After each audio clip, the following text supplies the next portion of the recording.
All right, so that definitely takes us into the new nation itself. A couple of things that came up in that last part of the video I wanted to point out, particularly in regards to David Walker and Mariah Stewart. A lot of folks talk about David Walker's appeal as one of the first black nationalist texts. We think of prominent black nationalism in the mid to late 1960s, right, with people like Malcolm X that are arguing for African Americans as a nation within a nation, separatism, the Nation of Islam, other organizations that are going to push that, what's seen as a very radical sort of step. So it's interesting to see David Walker making some of these arguments, these very radical arguments in the 1830s, right, 1829, in fact, before he's going to die. Essentially, his book, and I have a copy of it on Blackboard, or at least part one is on Blackboard, the prologue to his appeal, if you want to get some sense of his language, his kind of radical message. It's really, really interesting and important. It might be a good source as well. He's arguing for a number of things that, again, have become prominent in terms of black nationalism. But both of these figures are now living in the new nation. Right? David Walker he dies in 1830. The appeal is 1829. So this is 3-4 decades after the revolution is over. Right? African Americans are still dealing with these contradictions of the revolution in and of itself. This is why I'm not limiting you just to the war years and thinking about these things. So Walker and others are arguing, and we'll talk much more about notions of sort of black nationalism later in the next week probably. But some aspects of it that you see here are, what should African Americans do? Right? How should they now respond in this new nation? Some say they should leave. Right? That immigration as an idea, immigration with an E. Right? If immigration is coming here, immigration is the idea of leaving. Should you go back to Africa? Should you go settle in the Caribbean somewhere? Should you, like some of those folks did with the British at the end of the war, leave with the British and settle in various places, be it Sierra Leone, Nova Scotia, parts of the Caribbean, or what have you. Paul Cuffey is an African-American shipbuilder who actually takes some folks back to West Africa. With his own money, he actually helps ship some folks back to West Africa, whereas some go, most decide to stay here. Most say, you know what, we're more American than the Americans. Many of them say, we've been here more generations, been working for free, why would we leave now, right? So, but it's an interesting question, right? What if they had all decided to leave? This country would look very different, the world would look very different. But many of them say, you know what, why don't they leave? They're the ones who have been working for free. It's really a very interesting choice that they have to make, and it's a challenging kind of choice. One of the things we see about black nationalism, and you'll hear it in Malcolm X's rhetoric, but also in David Walker's. David Walker was very harsh on white racism, very harsh on it. He calls them hypocrites. He says, you're not Christians. Right? And he says the Civil War is coming and white people are going to bleed over the fact that they have not abolished slavery. These are very radical messages for 2016. Imagine in 1829, that radical message. But what's also interesting is he was just as harsh on African Americans in David Walker's appeal. You read, he's saying, all you black folks, if you are not willing to fight and die for your rights, you deserve to be slaves. He puts it out there that harshly. Now, what's interesting to me is Malcolm X did the same thing. Malcolm was very harsh on whites, right? White devil, all that kind of stuff. But he was just as harsh on African Americans who he felt were not struggling hard enough to achieve equality. So a lot of this sort of black nationalist message is really a kind of two-pronged message. And again, you decide how you feel about that. But it's harsh on both groups. And so you see Mariah Stewart doing some of the same things. You saw, black men getting up and leaving some of Mariah Stewart's speeches. She's like, you call yourselves men. What are you doing? All you're doing is sitting. Right? she's challenging black men as well as challenging racism. So some see her as an early black nationalist, but also as an early feminist.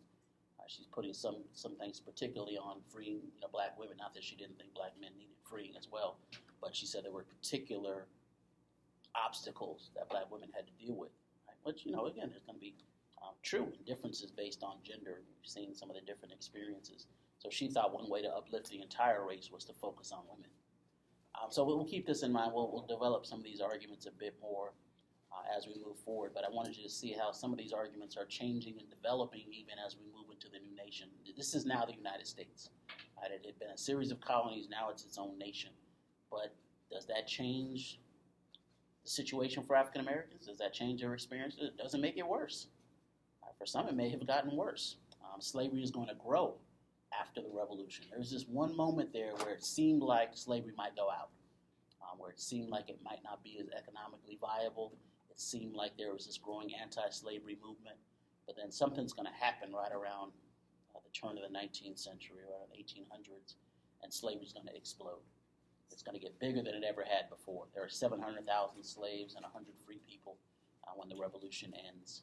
There are going to be 4 million slaves when the Civil War comes, and 500,000 free blacks. And that thing is cotton. The cotton and the cotton gin in particular is going to change the whole game. It's going to make the United States wealthy.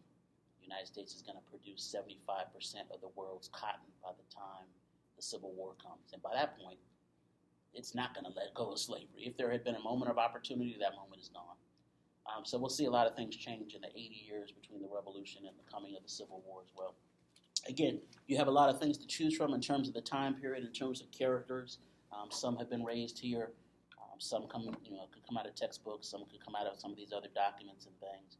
But I wanted you to have plenty to choose from in terms of making these arguments and thinking about what your projects are going to look like. So, questions? Yes. Did they ever try to assassinate David Walker? Did they try to assassinate him? Yeah, he definitely dies under mysterious circumstances. Most folks believe he was assassinated. He may have been poisoned or something to that effect. They put a price on his head while he was still alive. The appeal was seen as so dangerous and revolutionary that they want him dead. Some folks say just kill him and we'll pay you. Some folks say bring him alive, we'll give you more money. And so he does end up dead mysteriously within about a year after publication of the appeal. Now, he was sort of genius with it, too. Remember, this is before the internet, right? So he's writing this appeal, and he's like, okay, I've written it. Now, what am I going to do with it now? He was a tailor, right? And so he sews copies of it into jackets and things, the clothing that he sells. And black sailors come through. He's like, here you go. Right? They take it all around the world. They find copies of the appeal all around the country and all around the world. It ends up in the South among rebellious slaves. To have a copy of David Walker's appeal in the South was a crime. You get thrown in jail just for having it because they're like, this is so dangerous, right, that we need to stop it. And so it really was a revolutionary document in that sense. Tremendous fear. Think about when the time period, too. 1829, he writes the appeal. 1831 is Nat Turner's rebellion, right, the largest slave rebellion in U.S. history. Nat Turner's in Virginia, right, Southampton County, Virginia. He's a minister. He decides he's no longer going to be a slave. He's going to end slavery, and him and his followers end up killing about 60 whites before they're captured and stopped. So people are freaking out. Like, this document came out within a year and a half. This guy's revolting. People are freaking out about this book. It's not just a story. It's very much more than that. I look at all this since I've been taking classes. Okay. What I take from this is just like when the founding fathers did for Columbus, the Declaration of Independence, all that. All right, you take that. They found the first found this country. You take your cell phone. You choose your cell phone. You get it programmed. So that's what they did. All that stuff is just programmed. Look at us now. As people admit it, because they all seen what can happen if they don't, let's go ahead and conform. So it's all it's just like a trick to me, because like my thing is, this the powers that be are in control of everything. I mean, the way it is, the wealth runs everything. Corporations to everything. So wealth program everybody to the Declaration of Independence, all this stuff. Wealth is power, and it seems to reproduce itself, too. Like you said, you saw those first 55 delegates, all of them are wealthy. And always reprograms. Everything reprograms. And it defends itself, right? They put rules in place that are going to defend their position. And what's interesting to me is that they defend it from Africans, of course. African Americans are obviously seen as a threat, but also poor whites. Poor whites, minorities, everybody. Everybody. Women. Right? So now, you can't have a voice there either. Every word as unites people to rebellious. It's no way. Because they're so powerful, in every aspect that how can you overthrow them? And also think about what happens to these radical voices, right? Malcolm X, Martin Luther King, David Walker, right? It's all happen to end up dead. The mental aspect of it is particularly important. I think that's part of why David Walker's message is not just about racism. Because on some level, he almost expected that, right? But he says, okay, what are we going to do about it? Right? I'm going to challenge you to give your life if necessary. And he was willing to give his. That's what's really interesting. He said this is never going to change unless folks get to that point. Now, we do see that point. Part of what is interesting is that I think he predicts the Civil War. He said, look, your failure, your hypocrisy, your failure to end slavery is going to lead not just to us dying, but to whites killing each other. Within 30 years, whites are killing each other, right? North and South, the bloodiest war in American history has happened.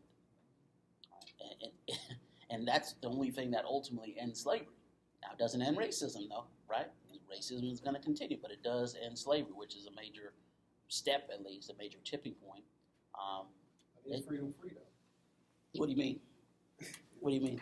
It's free. That's what I'm saying. It's the people. You pay tax every month. You don't pay tax, you're in jail. So, Right. So it is. So it costs. Right. So it costs every day. You got to pay for you rent it, right? Right. Quasi freedom. You have it as long as you do certain things, as long as you fit that model and that mold. There are a lot of folks that would agree with you. You see a growing young, for example,